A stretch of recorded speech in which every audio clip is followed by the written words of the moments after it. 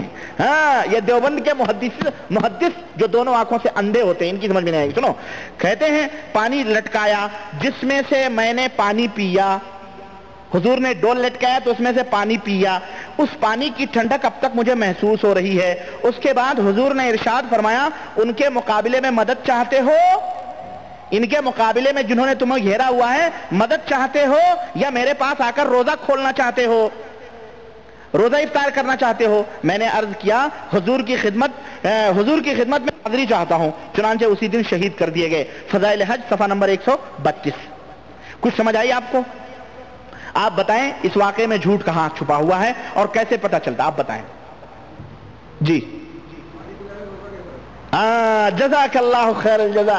کہہ رہا ہوں نا ان وہابیوں کی سمجھ میں آئے گی. ان دیوبندی گلابی وہابی جو بنتے ہیں کہتے ہیں نا سعودی آتے ہیں تو کہتے ہیں ہم وہابی ہیں ہے نا, اور یہاں تبلیغی جماعت والے جوتیاں چٹکھاتے پھرتے ہیں کہتے ہیں نہیں ہم لوگ مکے کی زندگی سعودیہ میں گزار رہے ہیں.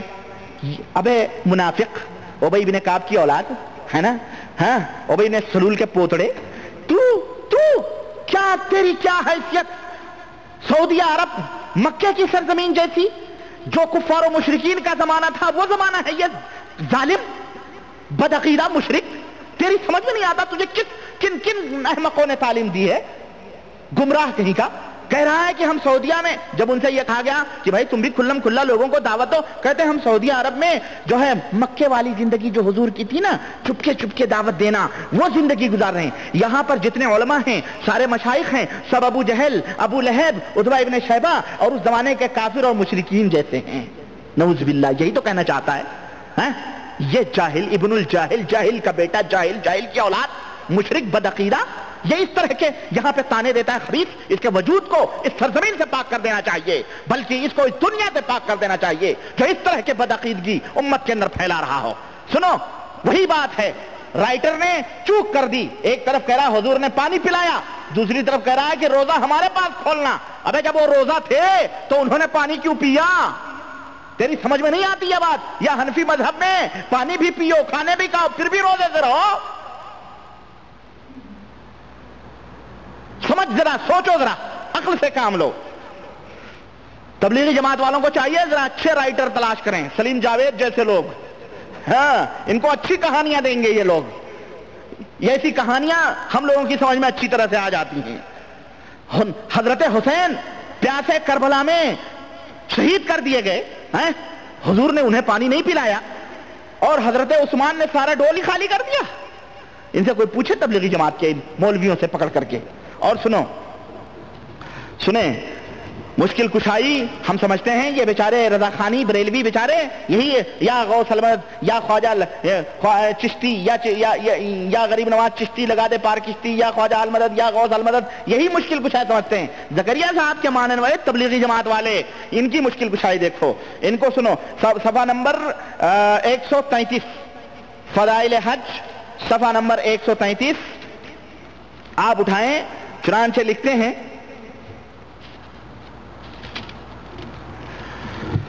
میں مختصر کر کے واقعہ بتا رہا ہوں کیونکہ لمبا ہے بھائی, جب لمبا ہے جبھی تو اتنی موٹی ہو گئی ہیں کتابیں. یہ لکھتے ہیں, کہتے ہیں کہ ابو زرع کو فاقہ تھا, بھوک لگی تھی ابو زرع کو, کئی دن کے بھوکے تھے, قبر انور کے پاس مراقبے میں بیٹھ گئے, یعنی گھٹنوں میں سر دے کے بیٹھ گئے. حضور نے انہیں درہم دیے جنہیں انہوں نے شیراز تک خرچ کیا. حضور نے کو خواب میں انہوں نے مراقبے میں حضور صلی اللہ علیہ وسلم نے انہیں درہم دیے, اشرفیاں دیں جو کہ ان کے خرچے کے لیے. 133 صفحہ. اور اسی طرح کہتے ہیں زکریا صاحب کہ شیخ احمد بن محمد صوفی روضہ اقدس کے, ان کے باپ کا محمد بن محمد صوفی, پہلے سے صوفی تھے, یہ اپنا لقب ان کا صوفی تھا. یہ صوفی تو خود یہودی خبیث ہوتے ہیں مردود, سمجھ رہے ہیں. لکھتے ہیں کہ روضہ اقدس کے پاس بیٹھ گئے, 13 ماہ سے پریشان تھے. کتنے ماہ سے؟ 13 ماہ سے. اور کیا ہوا تھا معلوم ہے؟ صفحہ نمبر 134, یہ 13 ماہ سے جنگل میں پھر رہے تھے. یہ کہاں پھر رہے تھے؟ جنگل میں پھر رہے تھے. ان کو جنگل میں کیا, شیخ احمد یہ جنگل میں پھر رہے تھے, ان کی کھالیں بدن کی چھل گئی تھی. یہ جنگل میں کیا کر رہا تھا 13 مہینے سے؟ یہ کیا ڈھونڈ رہا تھا جنگل میں؟ ایشور کی تپسیا کر رہا تھا. یہ سادھو سنتوں کا دھرم بتانے والوں, ارے ان مرکزوں کو توڑ کر کے تم قرآن و سنت کی تعلیم اور قرآن و سنت کے نہج پہ چلو. اسلام کے اندر روحانیت نہیں ہے. تم تبلیغی جماعت والوں کو گمراہ کر رہے ہو, پوری دنیا کو گمراہ کر رہے ہو تم لوگ. اللہ کے لیے اللہ کا خوف کرو, ڈرو. سنو, کہتے ہیں کہ دونوں ہاتھ پریشان تھے, حضور نے ان کے دونوں ہاتھ درہموں سے بھر دیے. فضائل حج صفحہ نمبر 134. سوال یہ پیدا ہوتا ہے, یہ سکے جو حضور بانٹ رہے تھے حضور کو کہاں سے ملے بھائی؟ قبر سے حضور کو کہاں سے ملے؟ حضور کہاں سے لائے؟ اور پھر سکوں پر تو شاہی مہر لگی ہوئی ہوتی ہے, شاہی مہر لگی ہوتی ہے. اصلی مہر کے بغیر وہ تو کہیں سے بھی آئے تو وہ تو جعلی ہی ہوں گے, ہے کہ نہیں؟ اور کیا آج بھی حضور صلی اللہ علیہ وسلم باقاعدے خزانوں میں لا کر, ہو سکتا ہے ان کے ہاں یہی عقیدہ ہوگا بھائی. حضور صلی اللہ علیہ وسلم جیسے طاہر القادری کہتا ہے کہ ہمارے خزانے میں حضور کی جوتیوں کے صدقے سے مال آ رہا ہے. سمجھ رہے, حضور کی جوتیوں کے صدقے سے مال آ رہا ہے. اور میں سمجھتا ہوں کہ یہ شیطان ہے جو بیت المال سے مسلمانوں کے گھروں سے چرا چرا کر کے ان کو دے رہا ہے. یہ نبی کریم صلی اللہ علیہ وسلم ہرگز نہیں ایسا کر سکتے ہیں. اور یہ بیچارے جاہل یہ سمجھ رہے ہیں یہ سب نبی کریم صلی اللہ علیہ وسلم کی کرامت ہے. اور آج بھی ذرا ہمیں بتلاؤ تبلیغی جماعت والے، جاؤ حضور کی قبر کے پاس کہیں دور ہی بیٹھ جاؤ پولیس کے ڈنڈے سے بچنے کے لیے. تمہیں پتہ ہے نا کہ آج وہاں جائیں گے تو ڈنڈے پڑیں گے، تو ذرا دور کہیں قریب بیٹھ جاؤ مراقبہ کر کے دیکھیں تمہیں سعودی ریال گڈیوں کے گڈی آ جائیں. پھر نوکریاں کیوں کرتے ہوئے؟ ہاں جاؤ مراقبے کرو، حضور سے کہو حضور ہمیں جو ہے 500 کے گڈیاں دیں، دیکھیں پہنچتے ہیں تمہارے پاس ہاتھوں میں. یہ سب کہنے کی باتیں ہیں، گپ اور جھوٹ. کہتے ہیں کہ اور سنیں، ایک قافلے میں ایک بزرگ نے ایک غریب ضعیفہ عورت کی مدد کرنا چاہی تو ضعیفہ نے ہاتھ اوپر کر، اس نے مدد کرنا چاہی کہ چلو بھائی یہ غریب ہے ضعیف ہے اس کی مدد کرو، 200-300 درہم دیے. اس نے لینے سے انکار کر دیا اور ضعیفہ نے اوپر ہاتھ کیا، اس عورت نے اوپر ہاتھ کیا تو مٹھی میں درہم آ گئے. مٹھی میں درہم. ہمارے ہاتھ تو خالی ہے بھائی. یہ مداری کی اماں لگ رہی تھی، لگ رہا ہے. ہمارے یہاں مداری ایسے ہی کرتے ہیں. یہ دیکھو خلاص سکے پہ سکے آ رہے ہیں، ہاتھ اوپر کر رہا سکے آ رہے ہیں، ہاتھ اوپر کر رہا سکے، ایسے نا مداری ایسی کر رہے ہیں نا. اس نے کہا، وہ بڑھیا بولی، کہنے لگی تو جیب سے نکال رہا ہے، ہم نے غیب سے لیا ہے. جیب اور غیب بڑا فرق ہے بھائی. جیب اور غیب میں، جیب یہاں ہے نیچے اور غیب تو جیب سے نکال رہا ہے، ہم غیب سے نکال رہے ہیں. اسی طرح کہہ رہے ہیں شیخ ابو الخیر اقطع بیان کرتے ہیں کہ میں نے 5 دن سے کچھ نہیں کھایا، روضہ اقدس پر سلام کیا اور کہا کہ حضور آپ کا مہمان ہوں. حضور کا مہمان بن کر سو گیا. خواب میں حضور حضرت ابو بکر صدیق، حضرت عثمان، حضرت علی، حضرت عمر اور حضرت علی تشریف لائے تو آپ نے مجھے ایک روٹی مرحمت فرمائی، میں نے آدھی کھائی اور جب میری آنکھ کھلی تو آدھی میرے ہاتھ میں تھی. یہ فضائل حج صفحہ نمبر 138 اور یہ فضائل درود میں بھی یہ واقعہ گزر چکا ہے. بہرحال میرے عزیز میرے بھائی، یہ واقعات جو ہیں بہت سارے واقعات ہیں. ان واقعات سے کھلے طور پر یہ پتہ چلتا ہے کہ نبی کریم صلی اللہ علیہ وسلم مرنے کے بعد آج بھی مشکلات کو حل کرتے ہیں. آپ صلی اللہ علیہ وسلم مشکل کشا ہیں. کسی کو کھانے کی کمی ہو، روپے کی کمی ہو، راشن پانی کی کمی ہو، پیسے کی کمی ہو، تیل کی کمی ہو، کسی بھی چیز کی کمی ہو، حضور سے عرض کرے تو حضور صلی اللہ علیہ وسلم اس کے گھر تک باقاعدے پہنچاتے ہیں، سب کچھ عطا فرماتے ہیں، مشکل کشا ہیں. اور سنیں، میں بہت تیزی میں چل رہا ہوں، میں آج پروگرام ختم کرنا چاہتا ہوں، میرے پاس وقت نہیں ہے. یہ دیکھیں پچھلے لیکچروں میں آپ نے ایک واقعہ میں نے آپ کو بتلایا تھا. آپ نے سنا تھا کہ نبی کریم صلی اللہ علیہ وسلم کسی کے یہاں آئے تھے، اس کے گال پر بوسہ دیے تھے تو 1 ہفتہ تک اس کی خوشبو باقی تھی نا.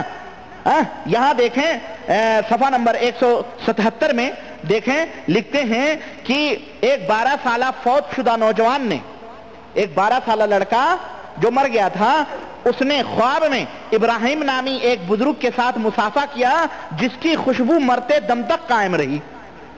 خواب میں وہ 12 سالہ لڑکا مصافحہ کرے تو اس کی خوشبو کتنے دن تک رہے؟ بولو بھائی، مرتے دم تک رہے. اور نبی آ کر کے گال پہ بوسہ دے کے جائیں تو اس کی خوشبو صرف کتنے دن تک رہے؟ گپ. یہ دیکھیں یعنی وہ لڑکا حضور سے بھی آگے تھا، تبلیغی جماعت کر رہا ہوگا بھائی. یہ لوگ تو نبوت سے بھی آگے گزر چکے ہیں، نبوت کے مرحلوں سے بھی یہ پار کر چکے ہیں. اللہ انہیں ہدایت دے. اسی طرح سے کہتے ہیں، اور شاہ ولی اللہ رحمت اللہ علیہ کے والد کو نبی صلی اللہ علیہ وسلم نے خواب میں زردہ کھلایا. حضور کو زردہ کہاں خواب میں مل گیا بھائی؟ یہ زردہ تو پاکستانی اور ہندوستانی اور ڈش ہے بھائی. یہ عرب والوں کی ڈش تو زردہ نہیں ہے، بیچارے تو جانتے نہیں. یہ اصل میں زردے پلاؤ کھانے والی قوم، سمجھ ان کو خوابوں میں بھی چچڑے نظر آتے ہیں، بلی جیسے خوابوں میں چچڑے دیکھتی ہے. کہہ رہے ہیں کہ شاہ ولی اللہ کے نبی علیہ السلام نے خواب میں زردہ کھلایا، آنکھ کھلی تو ہاتھوں سے زعفران کی خوشبو آ رہی تھی. سنیں، تبصرہ آپ کے اوپر ہے.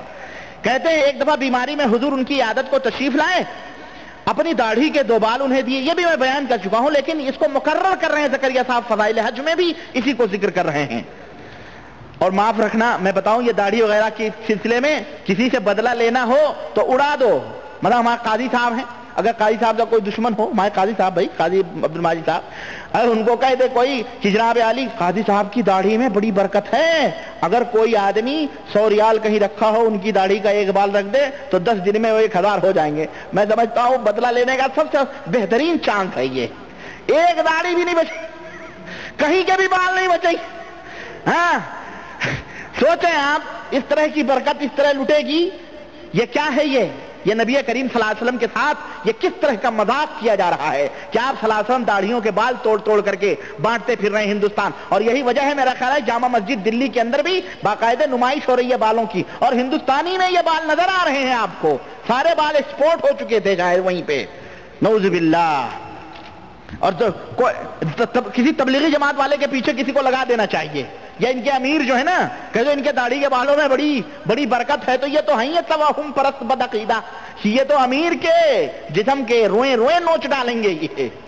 یہ لے جا کر کے چوم چاٹ کے کھائیں گے, بھی تبرک میں رکھیں گے, دالوں میں, ہر چیز میں بڑے بڑے برکتوں میں ڈالیں گے. یہ اعوذ باللہ, بلکہ شیرنی کی طرح تبرکن تقسیم کریں گے کاٹ کاٹ کر کے. نعوذ باللہ, یہ گستاخی نبی کریم صلی اللہ علیہ وسلم کی نہیں ہے تو اور کیا ہے؟ یہ نبی کریم صلی اللہ علیہ وسلم کی فضیلت بیان ہو رہی ہے. اور سنیں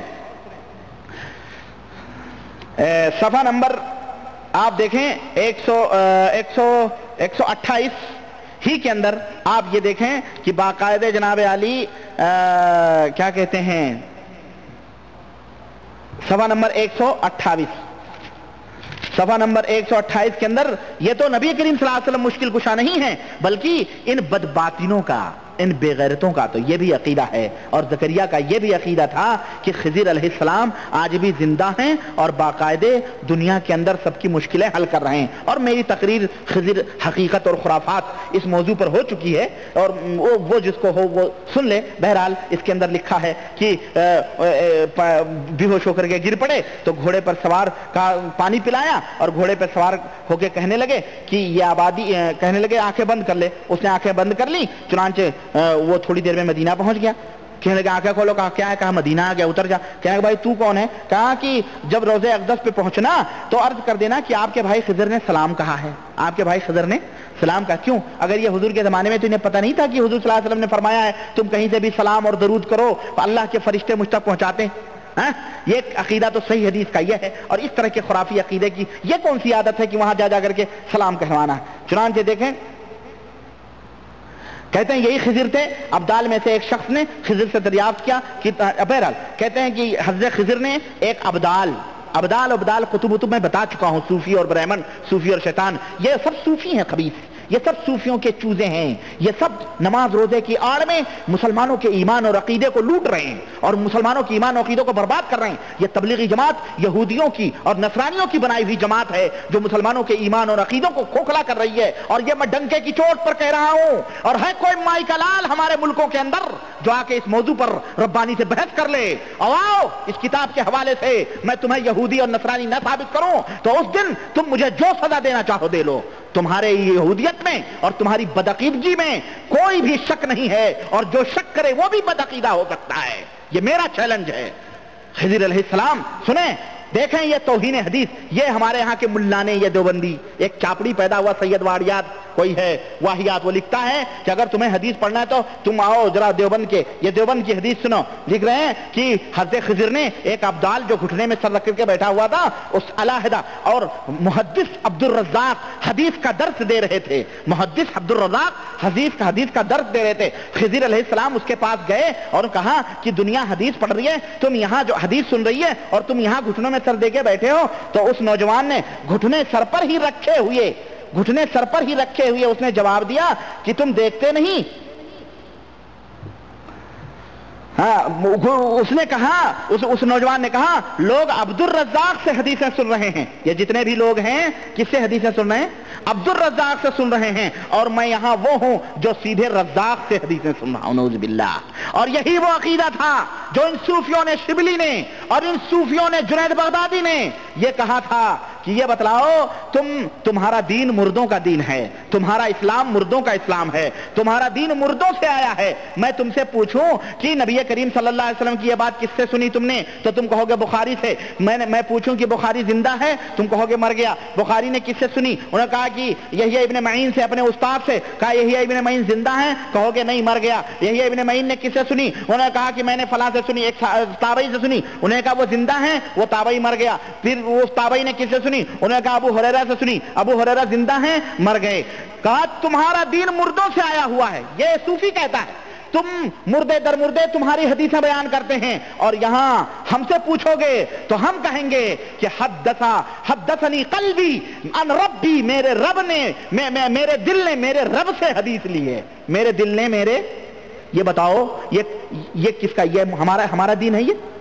یہ ہمارا دین نہیں ہے، یہ کافروں کا دین ہے، اور کافروں سے بدترین لوگوں کا دین ہے. یہ مشرک یہودیوں کا دین ہے جو یہ کہتے ہیں کہ ہمیں قرآن و حدیث کی ضرورت نہیں، ہمارا دل سیدھے اللہ سے ڈائریکٹ تعلیم لیتا ہے. نعوذ باللہ، یہ کافروں کا دین ہے. وہی دین زکریا صاحب بتا رہے ہیں کہ کہا کہ لوگ محدث عبد الرزاق سے حدیثیں سن رہے ہیں، اور یہاں میں ڈائریکٹ اللہ سے حدیثیں سن رہا ہوں. نعوذ باللہ، یہ حدیث کی توہین نہیں ہے؟ یہ کیا پڑھائیں، یہ کیا جانے حدیث؟ ان کی تو تقلید کرتے کرتے ان کے گھٹے پڑ چکے ہیں. یہ تو اندھے ہیں، بدباطن ہیں، کور چشم ہیں، یہ کچھ نہیں جانتے. یہ حدیثوں کا تمسخر اور مذاق اڑاتے ہیں. نبی کریم صلی اللہ علیہ وسلم کی حدیثوں کے ساتھ کھلواڑ کرتے ہیں یہ لوگ. چنانچہ اس نے کہا غیب دانی سنو، غیب بھی جانتا تھا وہ. خضر نے کہا میں کون ہوں؟ اس نے کہا اگر میری فراست غلط نہیں کر رہی ہے، اس نے سر اٹھائے بغیر، تو میں سمجھ رہا ہوں کہ تم خضر ہو. میں سوچ رہے ہیں ہم جانتے تھے کہ اللہ ہی ہمارے دلوں کے وسوسوں کو جانتا ہے. یہاں تو باقاعدہ تبلیغی جماعت کے بزرگان دین بھی دلوں کے وسوسوں کو جانتے ہیں. اور سنیں جناب علی، اور سنیں،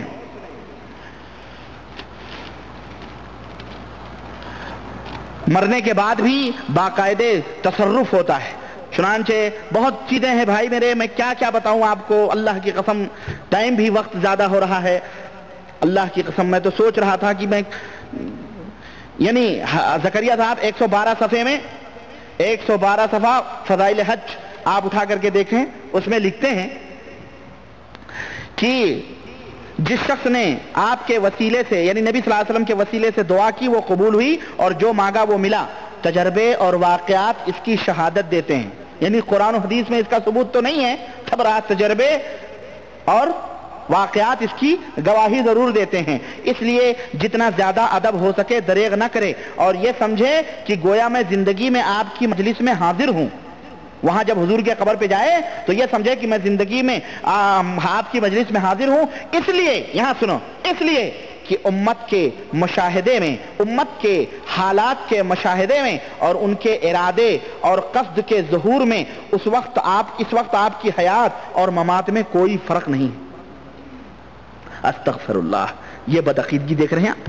یعنی حضور دلوں کے ارادے، دلوں کے قصد سب کچھ سمجھ رہے ہیں، جان رہے ہیں، کوئی فرق نہیں ہے. جس طرح آپ زندگی میں تھے اسی طرح آپ صلی اللہ علیہ وسلم قبر کے اندر بھی زندہ ہیں، اور جس کو جو چاہتے دیتے ہیں. نعوذ باللہ، یہ نبی، اس نبی کو، یہ ہمارا نبی ہے. جس کو جو چاہیں یہ کہہ دیں کہ ہمارے نبی کو صحابہ کرام نے زندہ ہی قبر کے اندر دفن کر دیا. ظالموں، تو تبلیغی جماعت اپنے امیر کو، اپنے باپ کو زندہ قبر میں دفن کرے گا؟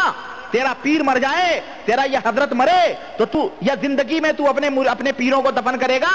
تو ہمارے صحابہ کے اوپر کتنا بڑا الزام لگا رہا ہے. تو کتنا بڑا گستاخ ہے. تیری زبان کیوں نہ کاٹ لی جائے، اور تیرے ہاتھ کیوں نہ قلم کر دیے جائیں، تیرا وجود اس دنیا سے کیوں نہ مٹا دیا جائے، جو تو اس طرح کی بکواس لکھتا ہے کہ ہمارے نبی کو صحابہ کرام نے زندہ دفن کر دیا. نعوذ باللہ. اور تو لکھتا ہے کہ آپ کی زندگی اور موت میں کوئی فرق نہیں ہے. نعوذ باللہ.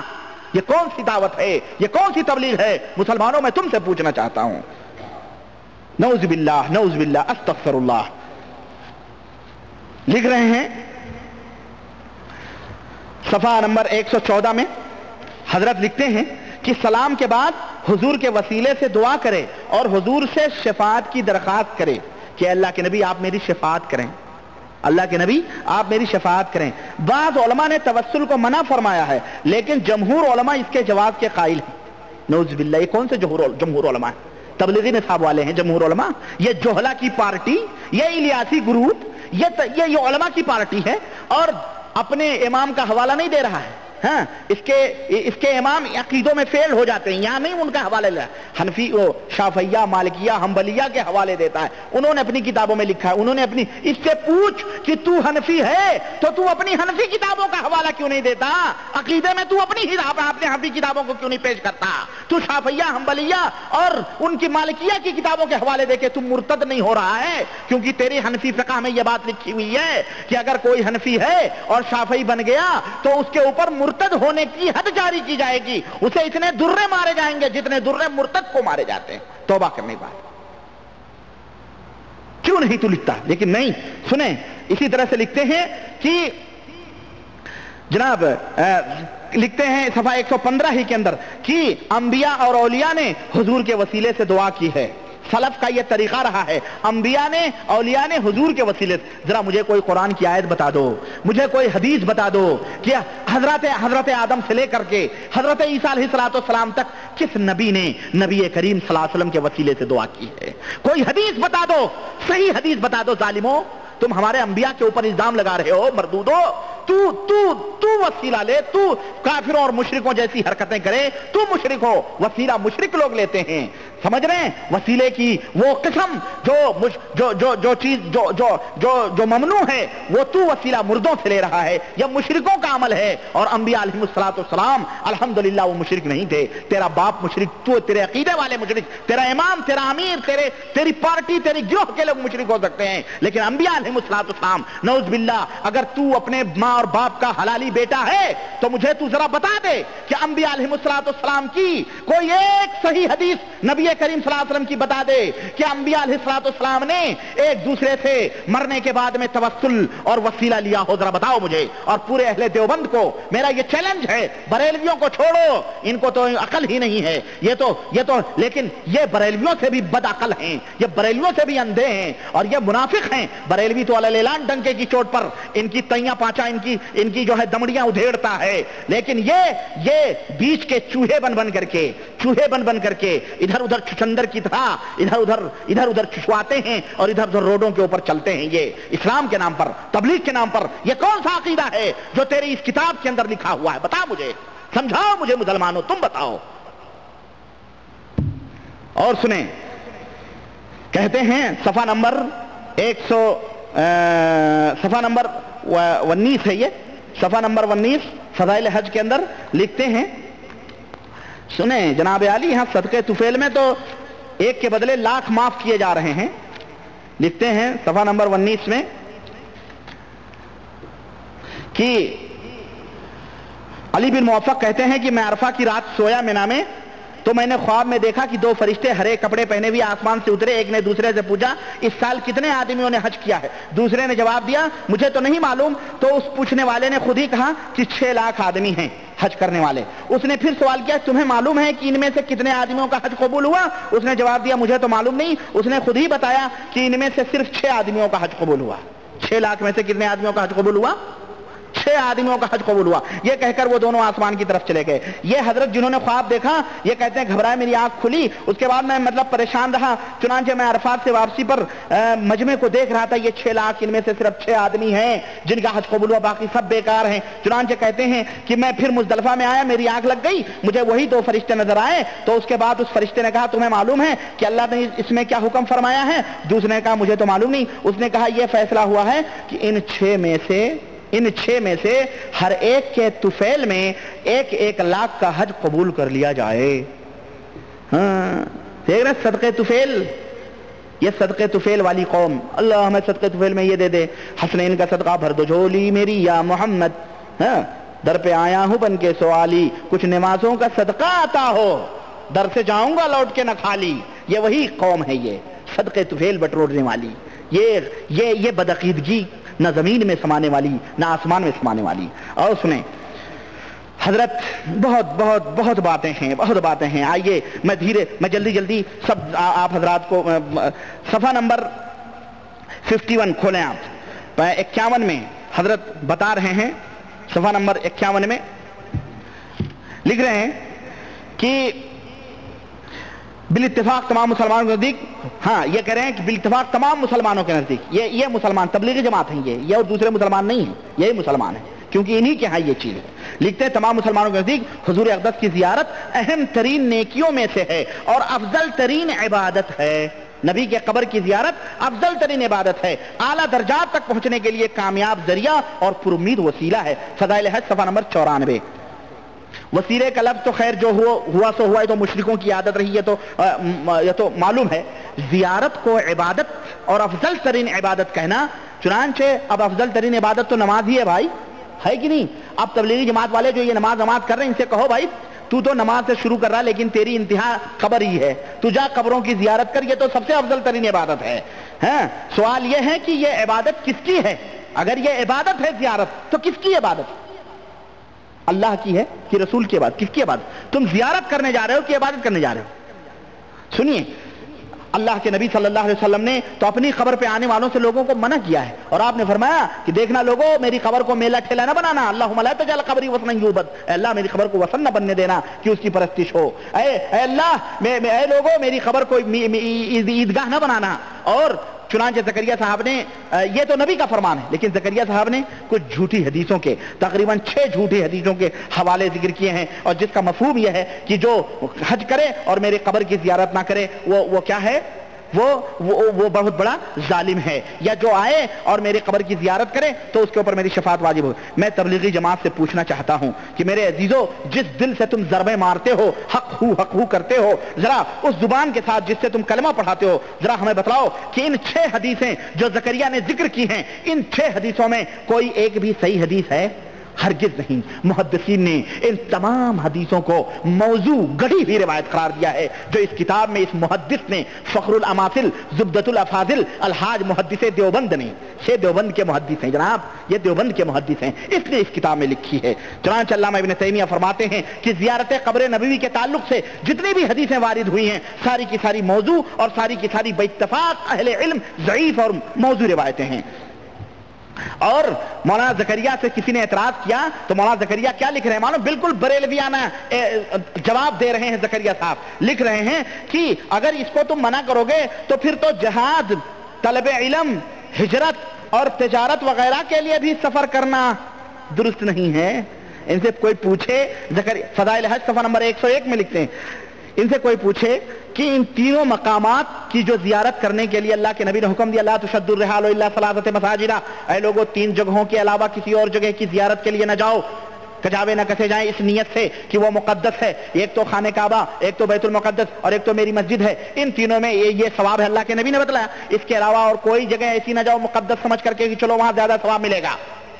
تو آپ زکریا صاحب سے کوئی محدث سے پوچھے کہ کوئی سفر کرنا جو کرتا ہے تجارت کے لیے، کیا وہ مقدس سمجھ کے سفر کرتا ہے؟ وہ تجارت کے لیے تجارت کیا سمجھ کر کے کرتا ہے؟ ان سے کوئی پوچھے۔ زکریا صاحب کہہ رہے ہیں کہ کوئی ضروریات کے لیے سفر کرنا تو اللہ کے نبی نے حکم دیا ہے نا، لیکن مقدس سمجھ کر کے کسی مقام کی زیارت کے لیے جانا اللہ کے نبی نے صرف 3 جگہ کی اجازت دی ہے، بقیہ کہیں کی اجازت نہیں دی ہے۔